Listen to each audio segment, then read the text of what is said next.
राजाने त्यांनी प्रश्न विचारला, महाराज मला मत्स्य अवताराची कथा ऐकायची आहे. मग सांगू लागले, सत्यव्रत नावाचा राजा द्रविड देशामध्ये राहत होता. तो त्यांनी कृतमाला नदीच्या तटावर तपश्चर्या करत होता. तो तपश्चर्या करत असताना त्याच्या ओंझळीमध्ये त्यांनी स्नान करायला गेलेला असताना ओंझळीत एक मासा आला. तो मासा बोलू लागला, राजा त्यांनी मला मोठे मासे खाऊन टाकतील, मला वाचव. कमंडलूत टाकला. काही क्षणात कमंडलू एवढा झाला. मग आश्रमात नेऊन मोठ्या पात्रात टाकला. तो पात्रा एवढा झाला. मग त्याच्याकरता मोठ्या पाण्याची जलाशयाची व्यवस्था केली. तो तेवढा झाला. मग मात्र त्यांनी कळालं की हा कोणीतरी विशेष आहे. विचारलं, तुम्ही कोण आहात, प्रगट व्हा. मग भगवान त्यांनी मत्स्य नारायणाच्या रूपानं प्रत्यक्ष प्रगट झाले. मत्स्य अवतार झाले. नवीन सृष्टीला सुरुवात होणार होती. ब्रह्मदेवाला झोप आली होती. हयग्रीव नावाच्या त्यांनी दैत्यानं ब्रह्मदेवाच्या मुखातून वेद चोरून नेले होते. मत्स्य अवतारात भगवंतांना ते वेद आणून दिलेले आहेत. नवीन सृष्टीची बीजं त्यांनी या सत्यव्रत नावावर ज्या राजानं जमा केले होते नावेमध्ये, ते सर्व नावेत जमा केले. भगवान त्यांनी माशाच्या रूपामध्ये आला. प्रलय होऊ लागला. त्याला शिंग अशा पद्धतीने होतं त्या माशाला. त्या शिंगाला ती नाव बांधलेली आहे. ती प्रलय समुद्रात भगवान घेऊन फिरू लागला. मेरू पर्वताच्या शिखरावर जाऊन ती नाव स्थिर झालेली आहे. प्रलय शांत झाला. परत नवीन सृष्टीला सुरुवात झाली. अशी मत्स्य अवताराची कथा आपण संक्षिप्त रूपाने या ठिकाणी पाहिली. त्याचबरोबर अष्टमस्कंद पूर्ण झाला. 9व्या स्कंधात आपण त्यांनी पदार्पण करतो आहोत. याच्यामध्ये ईशानू कथा वर्णन करून सांगितलेले आहेत. त्याच्या 24 अध्याय आहेत. पहिल्या 13 अध्यायांमध्ये सूर्यवंश आहे. नंतरच्या 11 अध्यायांमध्ये चंद्रवंशाचं त्यांनी वर्णन आहे. राजानं त्यांनी प्रश्न विचारला, मन्वंतराणी सर्वाणी त्वयुक्तानि श्रुतानि मे वीर्यानंत वीर्यस्य हरेस्तत्र कृतानि च. तुम्ही मला त्यांनी अनेक मन्वंतरांची कथा वर्णन करून सांगितली. आता मला त्या धीरवीर असणाऱ्या राजांची कथा त्यांनी सांगा. मला त्यांचं चरित्र श्रवण करायचे, जे भगवंताचे भक्त आहेत. म्हणून त्यांनी सांगू लागले, याला ईशानू कथा म्हणतात. ईश म्हणजे ईश्वर आणि अनु म्हणजे अनुसरलेले. ईश्वराला अनुसरलेले जे भक्त आहेत त्यांची कथा म्हणजे ईशानू कथा. अशी ईशानू कथा आपल्याला पाहिजे आहे. याच्यात 2 वंश म्हणजे सूर्यवंश आणि चंद्रवंश आहेत. त्या वंशामध्ये त्यांनी परमात्मा प्रगट झालेला आहे. सांगू लागले, सूर्यवंशाचं वर्णन त्यांनी करून सांगतायत. सगळ्यात आधी शेषशाही असणारा भगवान, त्याच्या नाभीतून कमळ प्रगट झालं. कमळातून ब्रह्मदेवाचं प्राकट्य झालं. ब्रह्मदेवाचा पुत्र झाला मरीची. मरीचीचा पुत्र झाला कश्यप. कश्यपाचा पुत्र झाला विवस्वान. विवस्वानाचा त्यांनी पुत्र झाला वैवस्वत नावाचा मनू. याच्यापासून त्यांनी त्याची पत्नी होती श्रद्धा. तिच्यापासून 10 मुलं झालेली आहेत. त्या 10 मुलांचा वंशविस्तार त्यांनी करून सांगितला. याच वंशामध्ये शर्याती नावाचा एक राजा जन्माला आला. या शर्यातीच्या त्यांनी महाराज कन्येचं नाव होतं सुकन्या. ही सुकन्या त्याच्याबरोबर दिवशी मृगया करण्याकरिता गेली. बरेचसे सैन्य पण बरोबर होतं. एक त्यांनी वारुळ तिला दिसलं. वारुळातून थोडा प्रकाश येत होता. कशाचा प्रकाश म्हणून काटा घेऊन तिनं टोचून पाहिला तर ते च्यवन नावाचे ऋषी तपश्चर्या करत होते. त्यांचा डोळाच फुटला महाराज. तो डोळा फुटल्यानंतर त्यातून रक्त येऊ लागलं. मग घाबरले. असं दोन डोळे त्यांनी फोडून टाकले. ते वारुळ त्यांनी बाजूला केलेलं आहे. इथं ऋषी आहेत ते रागावले. शर्याती नावाचा राजा समोर आला. तो म्हणला, महाराज क्षमा करा. ते म्हणले, क्षमा काय करतोस, माझे 2 डोळे त्यांनी फोडून टाकलेले आहेत. आता त्यांनी मला दिसत नाही. माझी सेवा कोण करणार. ज्या तुझ्या मुलीनं माझे डोळे फोडले तिच्यावर माझा विवाह करून दे. मग तिच्यावर विवाह करून दिला त्यांनी महाराज सुकन्येबरोबर. तिनं सुद्धा श्रद्धेनं त्यांची सेवा केली. ती फार सेवा करते पाहून प्रसन्न झाले. त्यांनी अश्विनी कुमारांची उपासना केली. अश्विनी कुमार प्रगट झाले. अश्विनी कुमारांच्या माध्यमातून वनौषधी एकत्र केल्या आणि त्या वनौषधी एकत्र करून एक प्राश तयार केला. तो प्राश त्यांनी खाल्ला. त्यांना डोळे पण प्राप्त झाले आणि वृद्धत्व निघून जाऊन त्यांनी तारुण्य प्राप्त झालं. पण च्यवन ऋषींनी तयार केलेला जो प्राश आहे म्हणून त्याला नाव पडलं च्यवन प्राश.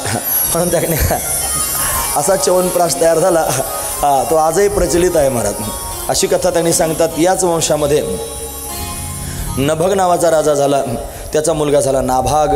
या नाभागाचा मुलगा झाला अंबरीश. अंबरीश त्यांनी मोठा धर्मात्मा होता. अंबरीश महाभाग सप्तद्वीपवती महिम अवयांच्या श्रियम लब्ध्वा विभवम चातुलम भुविही. या अंबरीशानं साधन द्वादशीचं व्रत केलं होतं. ते त्यांनी महाराज यमुनेच्या काठावर केलं होतं. ते व्रत त्यांनी संपूर्ण झालं. वर्षभराचं व्रत केलं आणि व्रताची सांगणा द्वादशीचं पारणं त्यांनी करायचं आहे. पहाटच्या वेळेला द्वादशी तिथी संपणार होती आणि त्यावेळी त्यांनी पारणं करायचं. इतक्यात दुर्वासा ऋषी समोरून आले. दुर्वासा आल्यावर फार आनंद झाला. म्हणे, ब्राह्मण आलेले आहेत, माझ्यावर द्वादशीचं पारणं करा. ते म्हणले, ठीक आहे, मी स्नान करून येतो. ते स्नान करायला गेले आणि तिकडंच रमले भगवंताच्या भक्तीमध्ये. ते येतच नाहीत. काय करावं, द्वादशी तिथी संपून चालली होती. अंबरीशानं त्यांनी महाराज ब्राह्मणानं विचारलं, तर काय करू, दुर्वासा येत नाहीत. ते म्हणले, भगवंताच्या चरणावरचं एक तुलसीदल त्यांनी सेवन करा. 1 घोट पाणी प्या. तुम्ही व्रतस्थ पण राहाल आणि व्रताची सांगता पण होईल. थोड्या वेळानं दुर्वासा त्यांनी धावत आले. राजा, अरे उशीर झाला म्हणे, काही चिंता करू नका. मी पारणं केलेलं आहे असं म्हणल्यावर दुर्वासा रागावले. म्हणे मला बोलावतोस आणि पारणं करून घेतोस. भयंकर क्रोधायमान झाले, तुला दंड दिला पाहिजे असं त्यांनी म्हणू लागले. एक जटा उपटून जमिनीवर टाकली, कृत्या म्हणजे राक्षसी तयार केली, सांगितलं जा याला जाळून टाक. कृत्या त्यांनी अंबरीशाला जाळण्याकरिता निघाली. अंबरीश म्हणला जर भगवंताची अशीच इच्छा असेल त्याला मी काय करणार आहे. डोळे बंद करून भगवंताचं स्मरण केलं, भगवंताला करुणा आली.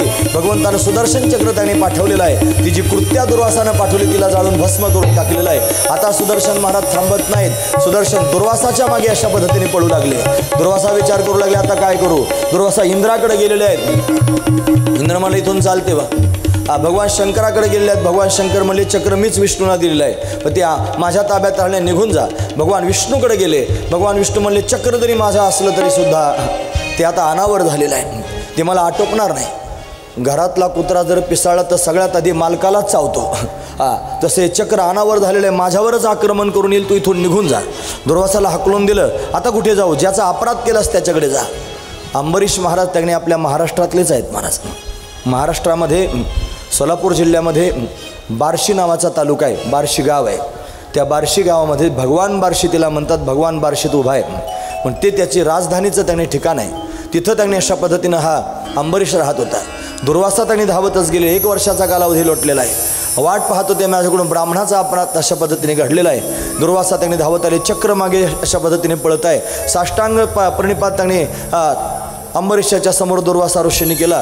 मला वाचव अंबरीशा, मला वाचव म्हणलं की घाईघाईने त्यानं उचलून घेतलं. ब्राह्मण आहे माझ्यासमोर दंडवत करतोय, पाठीकडे घातलेला आहे. सुदर्शन समोरून त्यांनी येत आहेत. त्या सुदर्शनाला समोरून त्यांनी येताना पाहून अंबरीश राजानं 2 हात समोर केलेले आहेत आणि शपथ घातली. महाराज, हे सुदर्शन महाराज, आता तुम्हाला शपथ आहे, तुम्ही माझ्याकडे पाहायचं, फक्त मागं पाहायचं नाही. हां, सांगू का नको सांगू? सांगू ना. तुम्हाला शपथ आहे, तुम्ही थांबा, माझ्या भक्तीची शपथ. मी जर खरंच अंतःकरणापासून भगवंताची भक्ती करत असेल तर तुम्ही थांबा. म्हणून सुदर्शन शांत झालेला आहे. दुर्वासाला त्यांनी वाचवलेलं आहे. दुर्वासानं अनेक आशीर्वाद त्यांनी अंबरीशाला दिले. भगवान प्रत्यक्ष प्रगट झाला आणि म्हणून त्यांनी भगवान बार्शी असं नाव त्यांनी पडलं. अशा अंबरीशाची कथा आपण संक्षिप्त रूपानं त्यांनी श्रवण केलेली आहे. याच अंबरीशाच्या वंशामध्ये पुढे जाऊन अनेक त्यांनी राजे पाहायला मिळाले.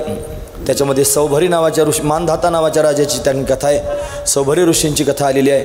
त्याच्यामध्ये हरिश्चंद्र नावाचा राजा, त्याची कथा आहे. विश्वामित्राची त्रिशंकू नावाच्या राजाची कथा आहे. त्याच्यानंतर सगर नावाचा राजा होता, त्याला 60,000 मुलं होते. त्या 60,000 मुलांना त्यांनी महाराज कपिल भगवानच्या दृष्टिक्षेपानं जळून भस्म व्हावं लागलं. यांचा उद्धार कशानं होईल विचारलं, म्हणे स्वर्गातून गंगा आल्यानंतर ती उद्धरून जातील. म्हणून त्यांनी सगर राजाचा त्या दुसरा असणारा दुसऱ्या पत्नीपासून झालेला जो पुत्र आहे त्याचं नाव आहे असमंजस. त्यानं जन्मभर तपश्चर्या केली, गंगा आली नाही. त्याचा मुलगा अंशुमान, त्यानं जन्मभर तपश्चर्या केली, गंगा आली नाही. त्याचा मुलगा दिलीप, त्यानं जन्मभर तपश्चर्या केली, गंगा आली नाही. त्याचा मुलगा भगीरथ, या भगीरथानं तपश्चर्या केली, गंगा प्रसन्न झाली, यायला तयार झाली. पण म्हणली माझा वेग कोण सहन करणार. मग भगवान शंकराला प्रसन्न केलं. भगवान शंकर तयार झाले.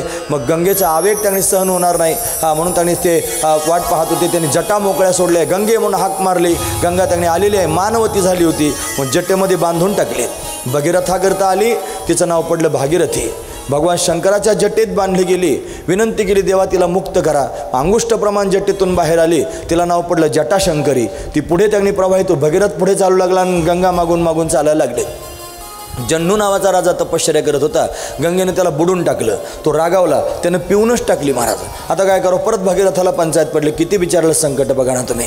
मग विनंती केली. मग त्यानं मांडी फाडून बाहेर काढली. जन्नूच्या मांडीतून बाहेर आली म्हणून जान्हवी नाव पडलं तिचं. ती पुढे समुद्रापर्यंत गेली आणि सगरपुत्रांवरून प्रवाहित झाली. सगरपुत्रांचा उद्धार झाला. जिथं सगरपुत्रांचा उद्धार झाला समुद्राच्या तटावर, तिथं समुद्राला सागर असं नाव प्राप्त झालं. समुद्राला सागर का म्हणतात हे त्याचं कारण आहे महाराज. पण अशा पद्धतीनं हे चरित्र आपण संक्षिप्त रूपानं पाहिलं. याच भगीरथाच्या वंशामध्ये पुढे जाऊन आणि खटवांग नावाचा एक राजा झाला. या खटवांगाच्या वंशामध्ये दीर्घबाहू झाला. त्याचा रघु नावाचा त्यांनी पुत्र झाला. खटवांगात दीर्घबाहुश्च रघुस्तस्मात् पृथुश्रवा अजस्ततो महाराज तस्मात् दशरथो भवान तस्यापि भगवान यश साक्षात ब्रह्ममयो हरिः अंशांशेन चतुर्भागात पुत्रत्वं प्रार्थितै सुरैः राम लक्ष्मण भरत शत्रुघ्नेति संज्ञेया. लांबलचक परंपरा मी तुमच्यासमोर एका श्लोकात सांगितली महाराज. खटवांग राजा त्याचा पुत्र झाला दीर्घबाहू, त्याचा मुलगा झाला रघु, त्याचा मुलगा झाला पृथुश्रवा, त्याचा मुलगा झाला अज, त्याचा मुलगा झाला दशरथ. आणि दशरथाच्या घरी त्यांनी भगवान प्रत्यक्ष प्रगट झाले. राम, लक्ष्मण, भरत आणि शत्रुघ्न रूपानं परमात्म्याचं प्राकट्य झालेलं आहे. का बरं भगवान प्रगट झाले असतील? त्याची अनेक कारणं मला माहिती आहेत. तुलसी रामायणामध्ये त्याची फार कारणं सांगितलेली आहेत. रावण कुंभकर्ण त्यांनी जन्माला आले, त्यांनी सर्वांना त्रास द्यायला सुरुवात केली. रावण कुंभकर्ण म्हणजे अंधार. अंधार जर नसेल तर उजाडाला काय किंमत येईल महाराज? उजाडाची किंमत जर कळावी असं वाटत असेल तर अंधार आधी कळायला पाहिजे. रावण कुंभकर्ण हे दुराचारी आहेत. त्यांनी सर्वत्र त्यांनी थैमान घातलेलं आहे. सर्वांना त्यांनी छळायला सुरुवात केली. त्रैलोक्याचा राजा रावण झालेला आहे. त्याला 14 चौकड्यांचं राज्य आहे. असा असणारा हा रावण आहे.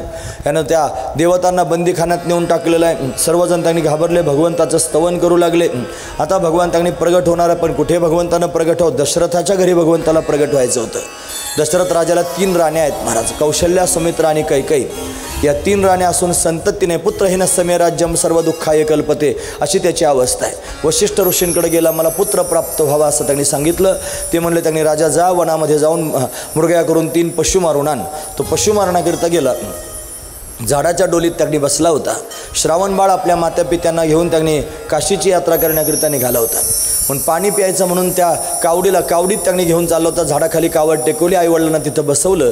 घागर घेऊन पाणी आणण्याकरिता निघाला. पाण्यात घागर बुडवल्याबरोबर बुडबुड आवाज आला.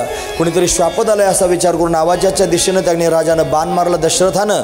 तो श्रावणाला त्यांना लागला, आई म्हणून तो धाडकन जमिनीवर पडलेला आहे. राजाला कळालं कोणीतरी मनुष्याला बाण लागला. राजा घाईघाईने खाली धावत आला. श्रावण बाळ त्यांनी मरणासन्न स्थितीमध्ये आहे. विचारलं, तू कोण आहेस? त्याचा परिचय नाही विचारू लागले. तो बाण त्यांनी काढलेला आहे. मग त्यानं सांगायला सुरुवात केली, हरी हे शर आला तो धावून आला काळ, विव्हळला श्रावण बाळ. शर आला तो धावून आला काळ, विव्हळला श्रावण बाळ. आला तो धावून आला काळ, विव्हळला श्रावण बाळ.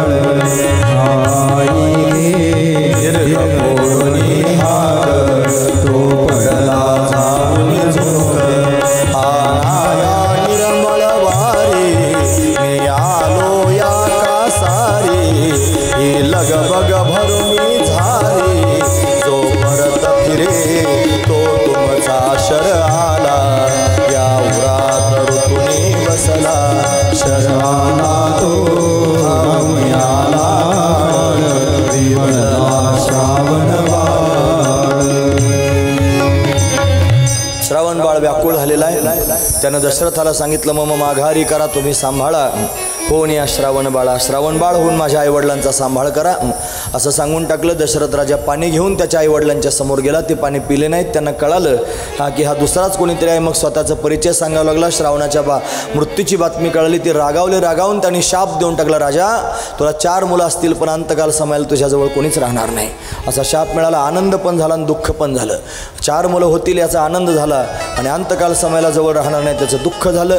राजा वशिष्ठ ऋषींकडे त्यांनी गेलेला आहे. त्यांनी सांगितलं, राजा तुला पुत्र होणार आहे. पुत्र कामिष्ट यज्ञ करायचं ठरलं. देवांगण हाती आणविला शृंगी, विभांडक ऋषींचा मुलगा शृंगी.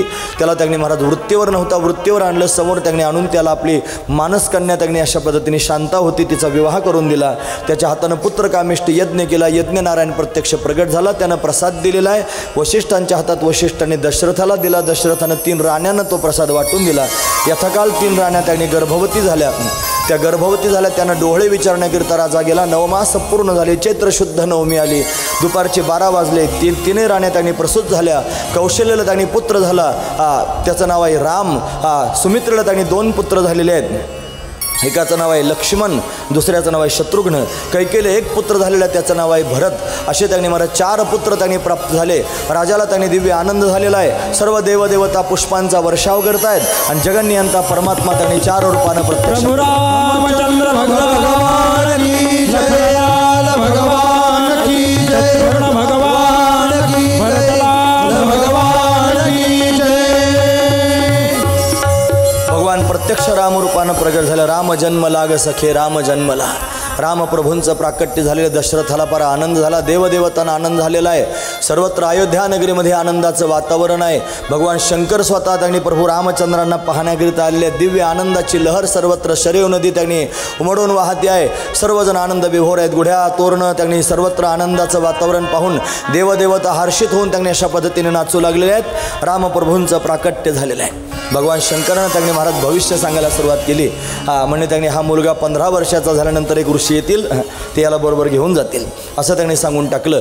प्रभू रामचंद्र आता बाललीला करू लागले, रागू लागले. ठुमक चलत रामचंद्र बाजत पैंजनिया. प्रभू रामचंद्र त्यांनी महाराज चालू लागले. छुम छुम छुम छुम पायातले पैंजन त्यांनी वाजतायत. धनुष्य आणि बाण हेच त्यांचं खेळणं आहे. अतिशय शांत मुद्रेतला, गंभीर मुद्रेतला राम आहे महाराज. त्या रामानं, लक्ष्मणानं, भरतानं, शत्रुघ्नानं दशरथाचं मन त्यांनी अशा पद्धतीने वेधून घ्यावं. कलेकलेनं चारही भावंड त्यांनी मोठे होऊ लागले. प्रभू रामचंद्रांचं 15 वर्षाचं त्यांनी वय झालेलं आहे. 15 वर्षाचा राम झाल्यानंतर त्यांनी महाराज विश्वामित्र ऋषी त्यांनी आलेले आहेत. या विश्वामित्राने त्यांनी दशरथ राजाच्या समोर बोलायला सुरुवात केली. राजा, अरे कैक बार करून यज्ञ नाही सांगता. अनेक प्रकारचे यज्ञ मी करतोय, फार वेळेला यज्ञ करून सुद्धा त्या यज्ञाची सांगता होत नाही.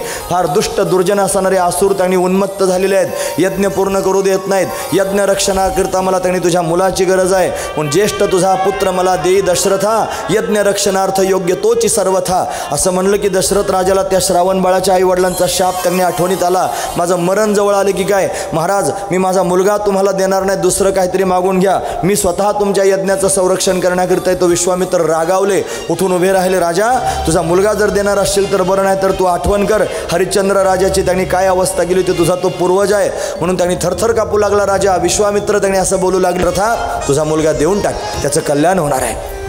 म्हणून राम आणि लक्ष्मण विश्वामित्रांच्या स्वाधीन करून दिले. विश्वामित्र ऋषींनी रामप्रभूंना, लक्ष्मणाला धनुर्विद्या अशा पद्धतीने शिकवले. यज्ञ त्यांनी झालेला, यज्ञ पूर्ण झाला. तिथून त्यांनी पुढे जात असताना ताडका नावाची राक्षसी आली.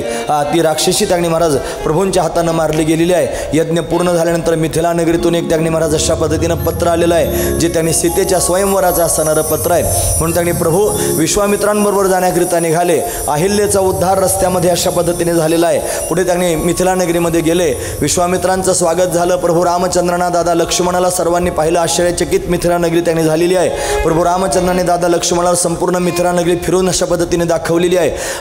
आणि वाटिकेमध्ये भगवती जानकीचं दर्शन त्यांनी महाराज झालेलं आहे. सर्वजण आनंदात आहेत. आता जानकीचा स्वयंवर त्यांनी होणार आहे. धनुष्याला त्यांनी अशा, तुम्ही ऐकतात ना पण सर्वजण, नाही तर मी आपलं सांगत जायचं. असा एक मासा लावला होता वरती, खाली परात होती, त्याच्यात तेल होतं आणि त्या तेलात त्यांनी मासा पाहून त्याचा डोळा फोडायचा होता. असंच होतं ना, नाही? मग धनुष्य उचलायचा होता, आहे की नाही? मग तुम्ही ऐकतात, असू द्या. धनुष्याला प्रत्यंच्या लावण्याचा पण होता. म्हणून सर्व त्यांनी राजे रजवाडे होते. रावणासारखा धनुष्य उचलण्याकरिता आला, पण धनुष्य कोणाला उचलता आला नाही.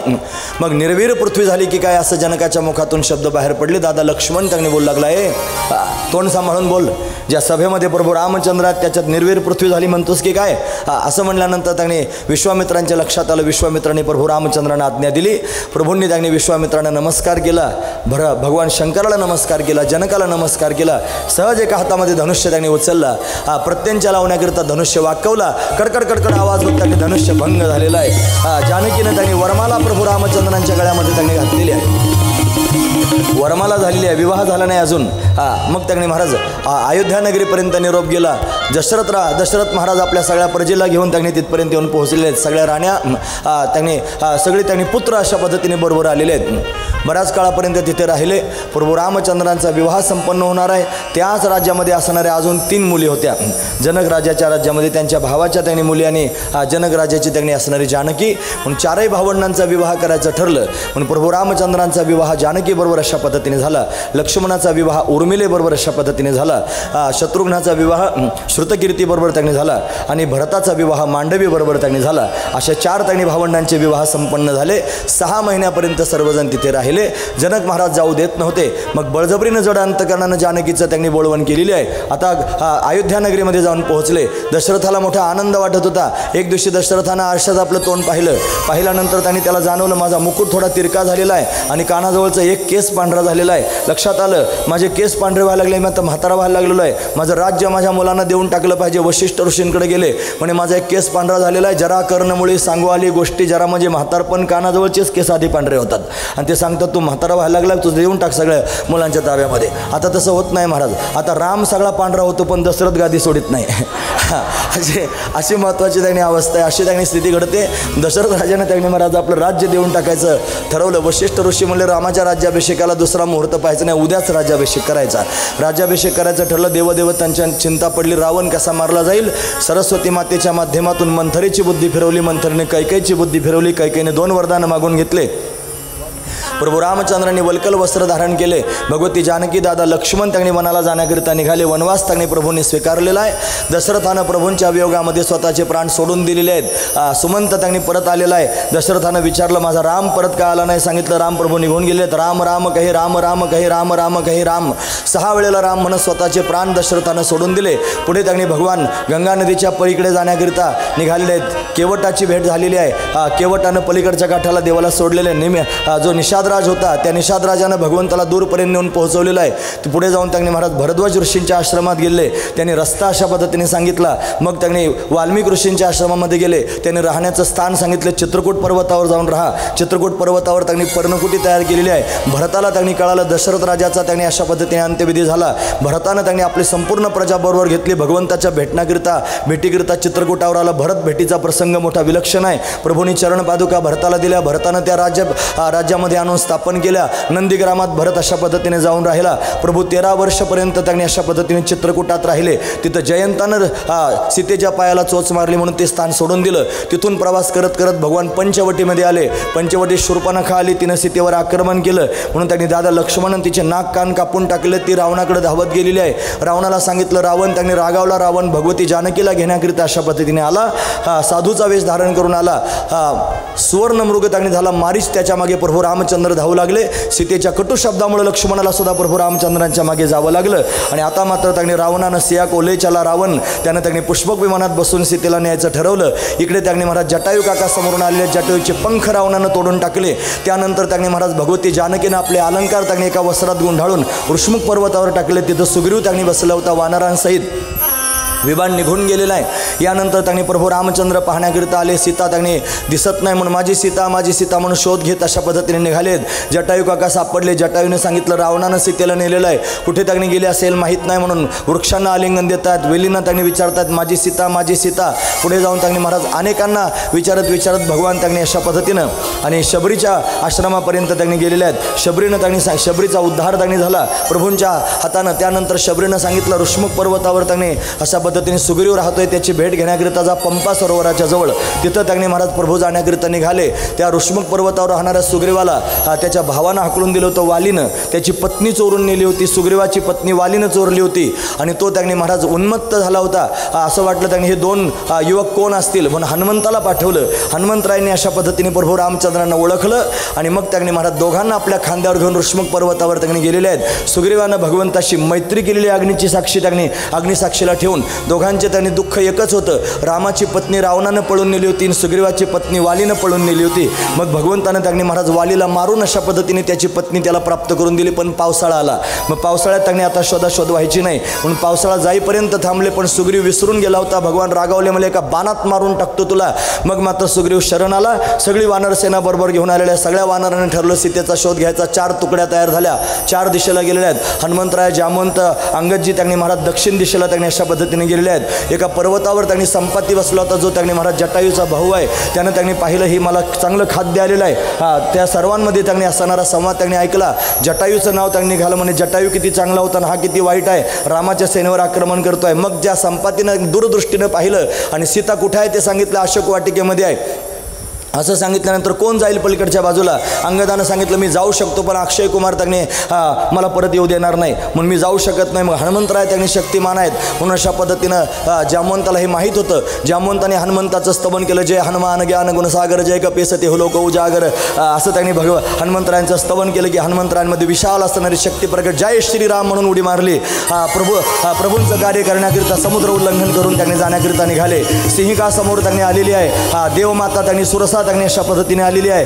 दोन संकट ओलांडून हनुमंतराय त्यांनी लंकेमध्ये जाऊन पोहोचलेले आहेत. लंकेचं संरक्षण करणारी लंकिनी समोर आली. एका गुद्द्यात तिला मूर्छित पाडलेले, आतमध्ये प्रवेश केला. सीतेचा शोध त्यांनी घेतलेला आहे. रामाचं चिंतन त्यांनी करू लागले. रामभजन अशा पद्धतीने सुरू झालं. सीतेला त्यांनी महाराज कळालं रामाचा भक्त आलेला आहे म्हणून त्यांनी प्रभुमुद्रिका मिली मुखमाही जलदिला लांजे गे आश्चर्यजन आहे. स्वतःच्या मुखातली त्यांनी अंगठी आणि अशा पद्धतीने भगवती जानकीच्या समोर त्यांनी दिलेली आहे. ज्या जानकीने सुद्धा चुडामण नावाचा अलंकार त्यांनी हनुमंतरायांना दिलेला आहे. फार भूक लागली म्हणून त्यांनी फळं खायला सांगितले. झाडच उपटून टाकायला सुरुवात केली. अक्षय कुमार आला, त्याला त्यांनी हनुमंतरायांनी मारून टाकलेलं आहे. हनुमंतरायांना पकडलं, रावणाच्या समोर त्यांनी नेलेलं आहे. रावणानं सांगितलं सांग तुझा मृत्यू कशात आहे. मग सांगितलं मी चिरंजीव आहे, तरी पण ऐकत नाही म्हणे. घे माझ्या शेपटीत आहे. शेपटी त्यांनी पकडली, तिला त्यांनी अशा पद्धतीने जाळून टाकायला सुरुवात केली. शेपटी लांबतच गेली कथेसारखी आणि मग मात्र त्यांनी सगळे लंका जाळून टाकली. जाळलेली लंका धन्य धन्य म्हणे तुका म्हणून अशा पद्धतीने लंका जाळून टाकलेला आहे. सीतेचा शोध झालेला आहे. आणि आता त्यांनी महाराज प्रभू सीतेला त्यांनी घेण्याकरिता लंकेवर आक्रमण करून जाण्याकरिता निघाले. समुद्राच्या काठावर जाऊन पोहोचले. समुद्र रस्ता देत नाही म्हणून त्यांनी रागावले. मग रत्नाकर असणारा समुद्र त्यांना सल्ला दिला, तुमच्या वानर सेनेमध्ये नल नील नावाचे वानर आहेत, त्यांच्या हाताने दगड तरंगू शकतात. भगवान शंकराची त्यांनी पूजा केली, रामेश्वराची स्थापना केली. आणि आता त्यांनी महाराज वानरांच्या हाताने त्यांनी पर्वत समुद्रामध्ये नेऊन टाकले. सेतू तयार झाला, पलीकडच्या काठाला गेले. रावणावर आक्रमण त्यांनी झालेलं आहे. त्यानंतर त्यांनी महाराज लक्ष्मणाला शक्ती लागलेली आहे. शक्तीतून त्यांनी हनुमंतराने द्रोणागिरी पर्वत आणून त्यांना अशा पद्धतीने वाचवलेला आहे. यानंतर त्यांनी रावण कुंभकर्णांचा निपात झाला. भगवती जानकीला सोडवलं. पुष्पक विमानामध्ये त्यांनी बसले. सर्व लोकांना आपल्याबरोबर घेऊन भगवान पुन्हा त्यांनी अयोध्यानगरीला येण्याकरिता निघाले. केवटाला आपल्याबरोबर घेतलं, निषादाला आपल्याबरोबर त्यांनी घेतलं आणि भगवान त्यांनी महाराज निघाले. भरत वाट पाहत होते नंदीग्रामामध्ये. चिता तयार केली होती, जर राम आला नाही तर त्यांनी स्वतःचे प्राण सोडून देईन. प्रभू रामचंद्र आल्याची बातमी त्यांनी कळली. अयोध्यानगरी आनंदाने विभोर झालेली आहे. महाराज एकही बालक 14 वर्षात त्यांनी अयोध्येत जन्माला आलं नाही. सगळे ब्रह्मचारीच होते. महत्त्वाची गोष्ट आहे. आता भगवंताच्या येण्यानं त्यांनी सर्वजण आनंदी झाले. प्रभूंचा राज्याभिषेक करायची तयारी झाली. भरतानं स्वतःच्या हातानं प्रभू रामचंद्रांचा राज्याभिषेक केलेला आहे. रामराज्याची सुरुवात झालेली आहे. असं रामायण आपण त्यांनी महाराज अशा पद्धतीने पाहिलेलं आहे. एक श्लोकात पण रामायण सांगता येतं. आदो राम तपोवनादिगमन महात्वा मृग कांचनम वैदेहरणु जटायुतरणम सुग्रीव संभाषणम वालिंद्रनम समुद्रतरणम लंकापुरी दहनम पश्चात राम कुंभकर्ण दहनम एतद्भिरामायणम असं रामायण आपण त्यांनी पाहिलं. प्रभू रामचंद्रानं त्यांनी पुढे जाऊन लवकुश नावाचे 2 त्यांनी पुत्र झाले. त्यांचा वंश त्यांनी पुढे चालू लागला. त्याच्यानंतर निमी नावाचा एक राजा झाला. या वंशामध्ये शिखिध्वज नावाचा शेवटचा राजा झाला. त्याच्यापर्यंत सूर्यवंश वर्णन करून सांगितलं. आता चंद्रवंशाला त्यांनी सांगतात या चंद्रवंशात कृष्ण परमात्म्याचं प्राकट्य होणार आहे. आपण त्याच्या जवळ आलेलो आहोत. म्हणून चंद्रवंशामध्ये 14 अध्याय आहेत. त्याच्या 14व्या अध्यायापासून हे प्रारंभ त्यांनी होतं. म्हणून शुकाचार्य महाराज सांगतात आयात श्रुताम राजन वंश सोमस्य पावन. म्हणून चंद्राचा वंश सांगतो आदिनारायण, त्याच्या नाभीतून कमळ, कमळातून ब्रह्मा, ब्रह्मदेवाचा पुत्र झाला अत्री, अत्रीचा पुत्र झाला चंद्रमा, चंद्रमाचा पुत्र झाला बुध, त्याचा पुत्र झाला पुरुरवा, त्याचा पुत्र झाला गादी, त्याचा मुलगा झाला विश्वामित्र. अशी ही त्यांनी परंपरा आहे. या परंपरेमध्ये आणि जमदग्नी नावाचे एक ऋषी प्रगट झाले. त्यांची पत्नी रेणुका ही त्यांनी रेणू नावाच्या ऋषीची असणारी कन्या, तिच्याशी विवाह झाला. जमदग्नी मोठे क्रोधायमान होणारे त्यांनी ऋषी आहेत. एक दिवशीचा प्रसंग आहे. रेणुका पदरात पाणी आणत होती. पदरातलं पाणी पडत नव्हतं. देवतांची जलक्रीडा पाहिली. तिचं पातिव्रत्य त्यांनी जणू भंग झालं. काम अंतकरणात जागा झाला. पण तिचं मस्तक उडून टाक म्हणून परशुरामाला सांगितलं. आधी 3 मुलं होती, त्यांना सांगितलं, त्यांनी मस्तक उडवलं, त्याला जाळून टाकलं जमदग्नीनं. मग चौथा त्यांनी परशुराम आहे, त्यानं मस्तक उडवलं. आणि मस्तक उडवल्यानंतर त्यांनी महाराज प्रसन्न झाले. सांग तुला काय पाहिजे. म्हणे माझे 3 भाऊ जिवंत करून द्या आणि माझी आई मला परत द्या. मग परत त्यांनी मातेचा अशा पद्धतीने प्राप्ती करून घेतली. असं परशुरामाचं त्यांनी चरित्र आहे. जमदग्नी ऋषींच्या आश्रमामध्ये एक दिवशी सहस्रार्जुन नावाचा राजा आला. तो दत्तात्रयांचा भक्त होता. तो त्यांनी महाराज दत्तात्रय प्रसन्न झाले, वरदान मागून घेतलं, माझा मृत्यू विष्णू परमात्म्याच्या हातानं व्हावा. मग त्याला मारण्याकरिता भगवंताचा परशुराम अवतार झाला होता. हा 24 अवतारातला एक अवतार. परशुराम भगवान की जय. सहस्रार्जुन त्यांनी आला. जमदग्नींच्या आश्रमामध्ये नंदिनी नावाची गाय होती, ती कामध्ये नव्हती. मग तिला घेण्याकरिता प्रयत्न केला, त्याने ती दिली नाही म्हणून तो रागावला. त्यानं जमदग्नींचं मस्तक उडवलं. रेणुका त्यांनी व्याकुळ झाली. 21 वेळेला छाती वडवली. परशुरामा धाव. परशुराम जे आले, परशुरामानं प्रतिज्ञा केली 21 वेळे निक्षत्रिय पृथ्वी करून टाकीन. पण 21 वेळे निक्षत्रिय पृथ्वी केली आणि ब्राह्मणांना दान देऊन टाकले. असं त्यांनी दिव्य चरित्र परशुरामाचं संक्षिप्त रूपानं आपण या ठिकाणी पाहिलं. याच वंशामध्ये आयु नावाचा राजा झाला. त्याच्या वंशामध्ये नहुष नावाचा राजा झाला.